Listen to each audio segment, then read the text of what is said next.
Yo, what's going on, my nephews and nieces? This is your favorite old head, Uncle Demi, and today we're going to be looking at recruitment and why it's important to recruit based upon your play style. Okay, so it is critical because what happens is just because a recruit looks all nice and shiny when it comes to what they do and their overall and their gym and they're this and they're that, but if they do not work in your scheme, then you're going to be messing up. And one of the biggest examples is if somebody that loves run, but everybody likes to run mid blitz, right? And they love to run mid blitz, which means they put all their DBs and safeties on an island. But if you don't have DBs and safeties that are really, really good man coverage, then you're cooked against somebody that's competent and understands like, they're on an island, they're playing man. If you don't have the speed at DB, you're not a good man, then that's not going to work for you, right? So when it comes to recruitment, it's critical to pick players based upon your play style. Someone like me, I love to run a lot of zone. I don't blitz. I don't like blitzing. I run a lot of zone, and not just any type of zones. I like to run cloud-based zones, basically meaning like they're never going to run man. They're just going to play in their area. Almost like a Tampa 2 type defense, right? Bend but don't break. I like for the individuals I play against, you're going to have to work. Literally, if you're at that 30, you're going to have to work every single possession. You're going to have to you're going to have to be perfect 70 yards down the field every time. All right. People that like to run a lot of man, if you like to run a lot of man, you need to recruit man. So let me just go ahead and break this down. Okay. So if I'm coming here for me, right, and we're going to do the defense first. If I'm looking for defense, what I'm going to do is first I'm going to come over here and I'm looking at my safeties. All right. And you see a safety right here, box specialist. That's not what I'm looking for. I'm actually looking for coverage specialists or hybrids, period, right? A box, again, an individual that's in a box, they're not going to be great in zone. They're not great coverage corners. And again, I don't like to blitz. I don't bring my safeties up. My safeties stay back.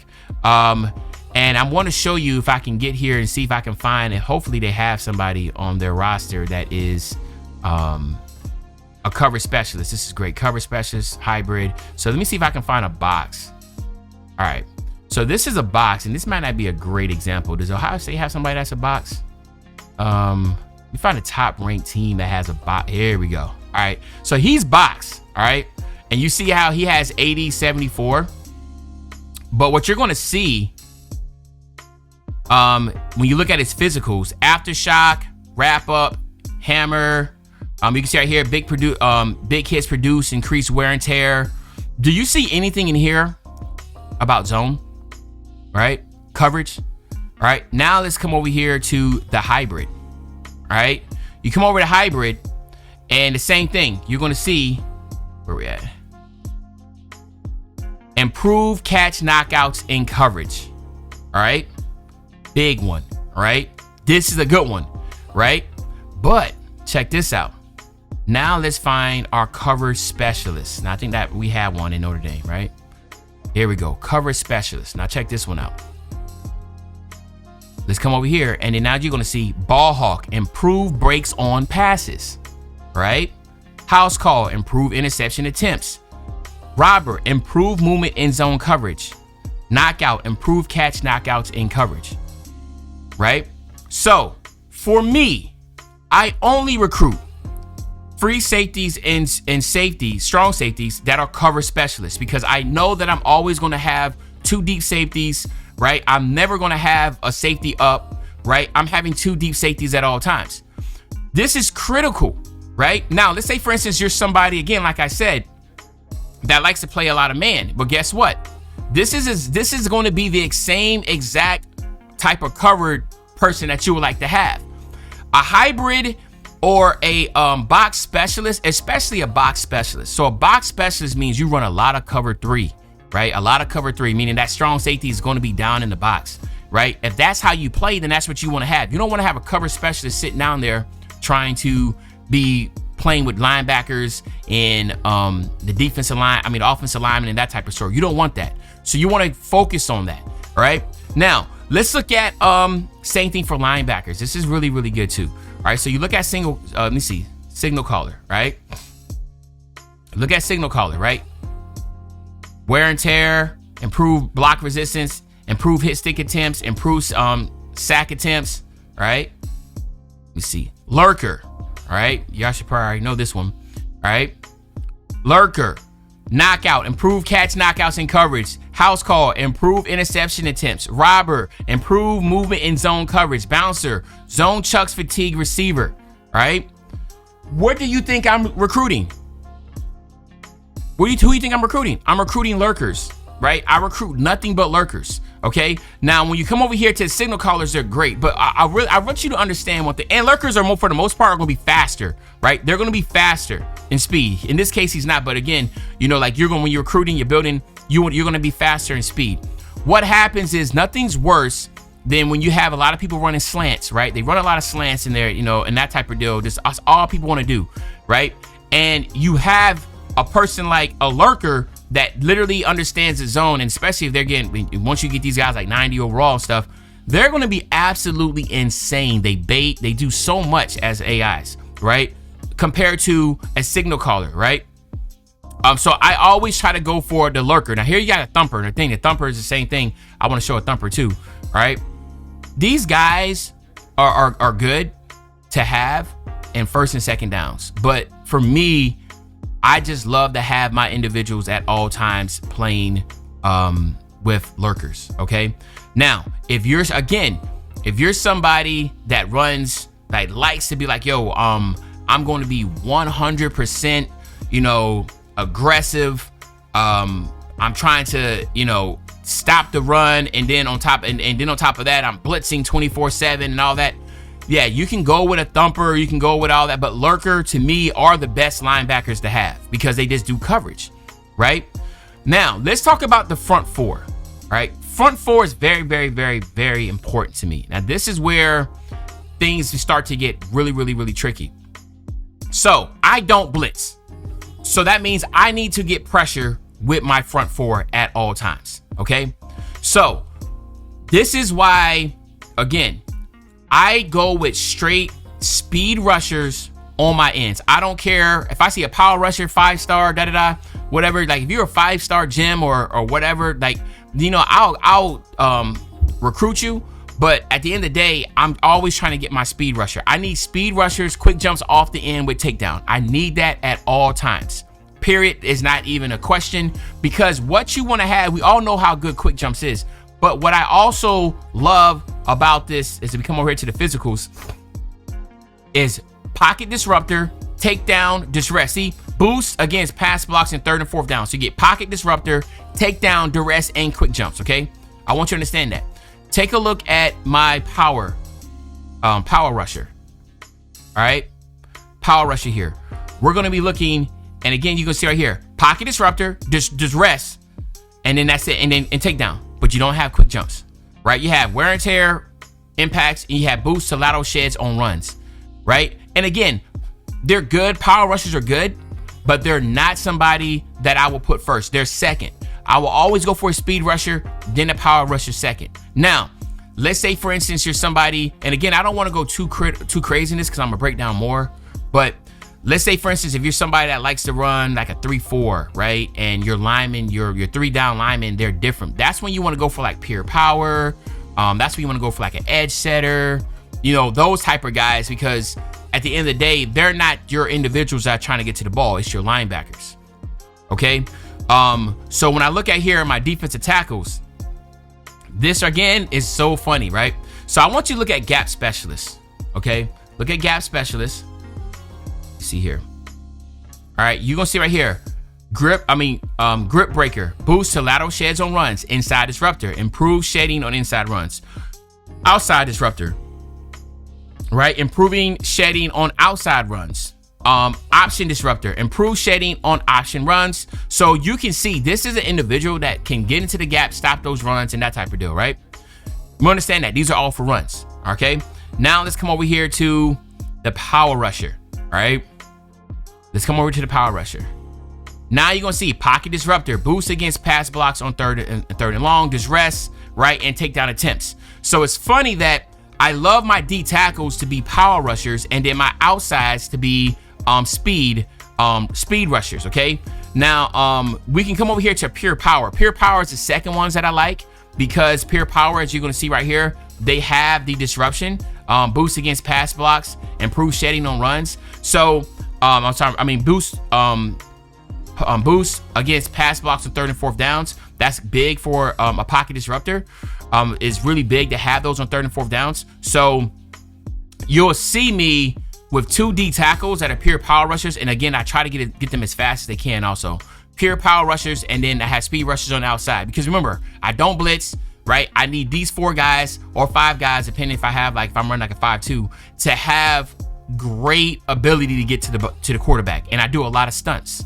Okay, so that is critical for what I do. If you're somebody that runs man, so then you might ask, yo, Unc, like, when would a gap specialist, that's big on against runs and all that type of stuff, these guys you will want on your 1st and 2nd downs, right? So that's why it's so critical when I come over here to formation subs, right, to make sure.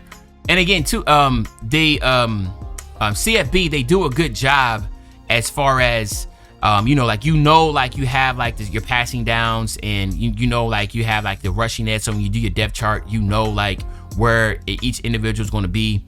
And again, this is very critical. You do not want to miss this or mess this up. So as you can see right here, these right here are non-passing down for sets, right?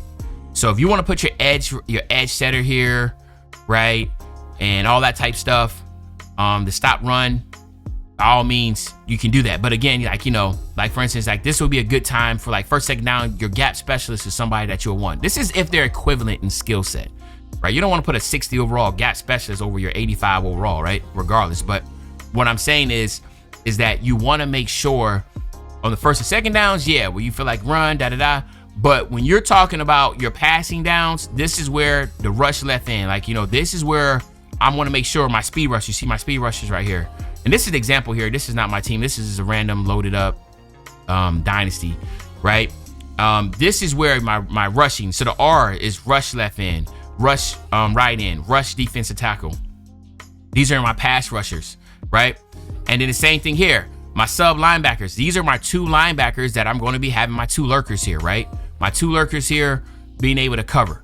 All right. And then nose tackle. This is where you have your gap specialist. So basically, without trying to confuse, hopefully I'm not confusing you, you want to make sure you're looking at your players' abilities and they actually work with what you're trying to do. It's nothing worse than be trying to run a lot of man when you have nothing but zone DBs, okay? And there's nothing worse for trying to run zone when you have nothing but man DBs. Can you get away with it? Yeah, but when you start to play like really good competition, you got to play to your player's strength, right? So for instance, like Moore, you need to be running man with this guy, right? That is not even a question. This dude has platinum blanket and platinum jammer. If you're running zone with this guy, you're missing out. The man has 99 man coverage, right? Right? And zone. Oh my God, this guy's absolute demon. This actually dude is a demon, right? He does it all, right? But what you're going to realize is that, his badges are tailored to man. But this guy here, you can definitely get away with it. This guy right here, zone coverage, right?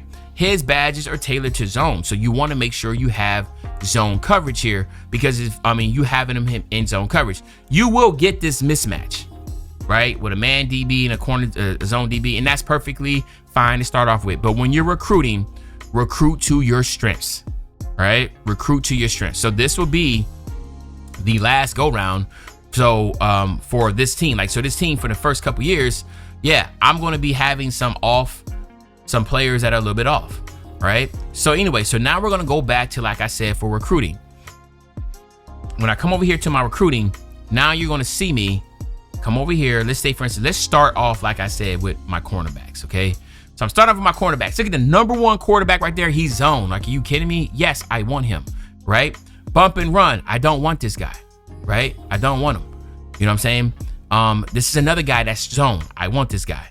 Now, what you might say is, well, like, what if he end up having like a high zone? That's cool. So what I would do is I would come over here to cornerback, and he's bump and run. So then I will actually scout this guy, right? So this is what I do. I'll come here, right? And now look, you see his man coverage is 78, his zone coverage is 68. I'm just like, bro, like this ain't gonna work. The zone is too low. And since he's not a gem, right? Then I'm pretty sure his zone, I'm assuming that his zone coverage is not gonna get high enough to where it's gonna work for me. But then on top of that, it's not gonna get the badges that I need. I need him to be able to move really well in zone coverage, right? So that's what you gotta keep in mind. The only time you really wanna recruit a man-to-man DB is if he is a gem. Because if he's a gem, he might be just like that guy Moore that's already on the team, and he is going to be able to get a 99 zone coverage, right? So that's what I'll be looking at. Now let's say, let's say we already know about here, okay? So we're coming out here. Do not get the box specialist. You're gonna be cooked. Cover specialist is what I want to look for. And you can see there's not a lot of cover specialists, but what I would do is see there's a lot of good cover specialists here. Cover specialists. All right, so then I will probably just take a look at this guy here, right? And it depends on what the playing style. See, this right here is coach prestige. I'll actually try to recruit this guy because his deal breaker is coach prestige, and I'm an A+, so I'll do that. His playing time's A+ here, so I can take a look there too, right? But I'm just giving you an idea of why you need to recruit, and it's okay to pass up on individuals that you just don't have. Like for instance, this guy is number 1, and he's a hybrid, but these hybrids don't get enough of the zone badges that I want. But I will be okay with getting a hybrid to start off in the beginning of my recruiting cycle, so I can go ahead and take a look and see where he's at, right? But looking at his zone will be big. But again, as you know, the cover specialist is the one that you want to get. Same thing for my linebackers. All right, this is where a lot of people mess up at. This stumper looks juicy, right? But this right here, this signal corner, he looks so good. But again, he's 1 and this guy's 1. So what I would do is I would come back in here, and again, I'm just going to take a look, man, and just see, is he going to be worth it? 81 speed is going to be tough. All right, I'm telling you right now, 81 speed is going to be tough. And remember, you can use these guys on first and second down if need be. This guy has 80 zone coverage. I mean, he does, you know, again, you got to ask yourself, it's tempting, right? But let's come back over here to this list, and then let's take a look at, because what you can do is, this is where people mess up at, is that you get so excited for these guys right here, but then you'll find a lurker right here. It's a lurker, he's first. All right, let's see if we can find one more lurker real quick. I'm passing up on all these. I do this all the time, yo. All right, okay, no. So we only have 2 lurkers that are really like high rank. Okay, so then what I come here, all right, let's just go through and see what we got here. All right, so this is what I would do. So then I'm looking right now, and I'm like, all right, cool. So look at this lurker right here. He has 75 zone coverage. He has 75 zone coverage. This has 80 zone coverage. This is a 5-star though, right? And he has 73 zone coverage. So what I would do, right, is that I will go ahead and then I'll just get him. I'll recruit him. But I have no shame in the game of knowing that I am going to, in my thought process, think like I'm going to develop these lurkers, right? And these guys right here could really help me develop my lurkers, okay? Same things, go back over here again to the prospect, all right? Go here, and I'm gonna do one more, and then I'm gonna get out of here. I just want to show you the D tackles, all right? Speed rusher, hell yeah. I didn't even remember seeing this speed rusher at D tackle, all right? But you'll get the speed rusher at D tackle, another speed rusher. Hell yeah, I want these guys, right? Speed rushers and power rushers, all right? As many as you can get. So that's not a hard one. Like, those guys right there are definitely getting recruited. Speed rusher, top one, perfect. Yes, I'm recruiting him, right? Power rusher, he's 3rd. Edge setter, hell no. I'll get the edge setter if I need to get a lot of DBs, and I'll just place him at the on my first and second downs. But I make sure on my formation subs he's at the first and second downs. There's nothing worse though when you're in a 2-minute offense, you don't have any more timeouts, and you got your edge setter out there and not one of your speed rushers. Keep that in mind too. But a lot of this is all based upon that. Okay, so there you have it. This is what I'm looking at from the set, making sure you recruit based upon your skill set. All right, but y'all let me know in the comment section, how did this, how y'all feel about it? Am I cooking with grease? All right? Am I making sense? Are y'all picking up what I'm putting down? If the answer is yes, all I ask is just make sure you drop a like, subscribe to the channel, and as usual, your favorite old head, Uncle Demi. I'll be back really soon on the banger, man. You know, when I say back soon on the banger, you know exactly what I'm talking about. I'm talking about tomorrow, man. I'm out.